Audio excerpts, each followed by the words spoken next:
Tinukoy ng mga otoridad na si Abu Sayyaf leader Indang Susukan ang nanguna sa pamamaslang sa isang barangay sa Talipao sa Sulu nitong Lunes, kung saan 23 ang patay. Sa ngayon, patuloy ang pagtugis sa bandidong grupo. Mula sa Sulu, nakatutok live si Jiggy Manicad, exclusive. Jiggy.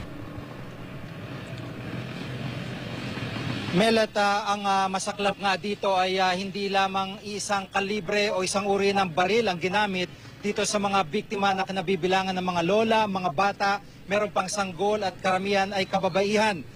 Lumalabas sa investigasyon ng mga otoridad na gumamit pa mga Abu Sayyaf na ito ng rocket-propelled grenade at M203 grenade launcher, mga uri ng armas na malalakas para sa mga kaawa-awang biktimang ito.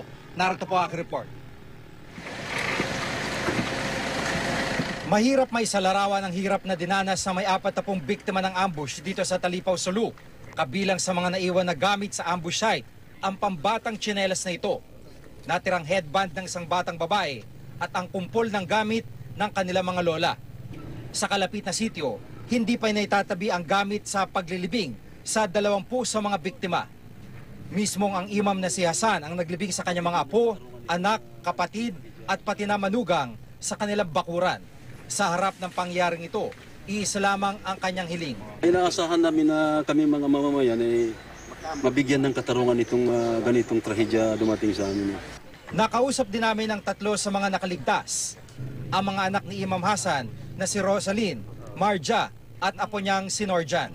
Pinaputang kami muna mula ulo ng jeep hanggang bawah.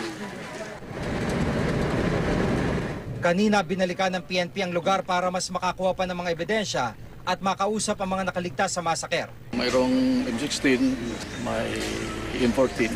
Of course, may mga na-recover kami na cartridge ng M2 or 3. Sa kabila ng takot na inabot ng mga residente dahilan upang di na sila halos makagalaw sa kanilang mga komunidad, umaasa sila na tutulungan sila ng pamahalaan sa pagpapalis sa mga Abu Sayyaf sa kanilang mga lugar. Namin magtulungan sa gobyerno para mawala na ang mga masasamang tao.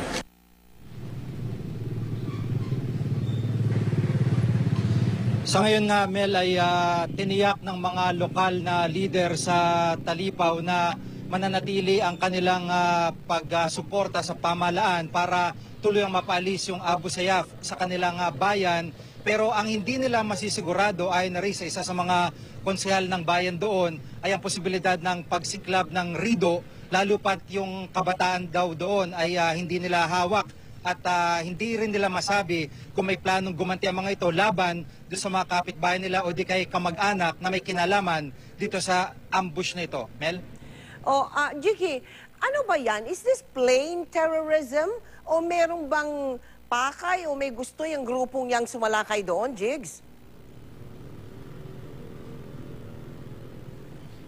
Mel, base sa investigasyon ng mga otoridad, partikular itong PNP Region 9, lumalabas na may connection ito sa terorismo dahil kung pagbabasehan yung findings na kanilang nakalap o yung kanilang impormasyon na kanilang nakalap, itong grupo ni Indang Susukan, itong commander na nanguna sa mga Abu Sayyaf na ng ambush, ay gumanti lamang sa mga biktima upang mapatahimik ang mga pamilya nito sa pagtulong sa pamahalaan sa pamamagitan ng pagbibigay ng impormasyon. Lalo pat meron silang grupo ng mga volunteers sa lugar. Kaya kanina nga lamang ay dito lamang namin nalaman na yung imam, yung religious leader na aming na-interview ay 20 pala sa miyembro ng kanyang pamilya ang nasawi. At kumbaga talagang pagpapakita o pagpapayag na Abu Sayyaf na matindi ang galit nila sa ginagawang efforts ng mga miyembro ng pamilyang ito para mapaalis sila sa Talipao. Mel? Maraming salamat sa iyo, Jiggy Manicad.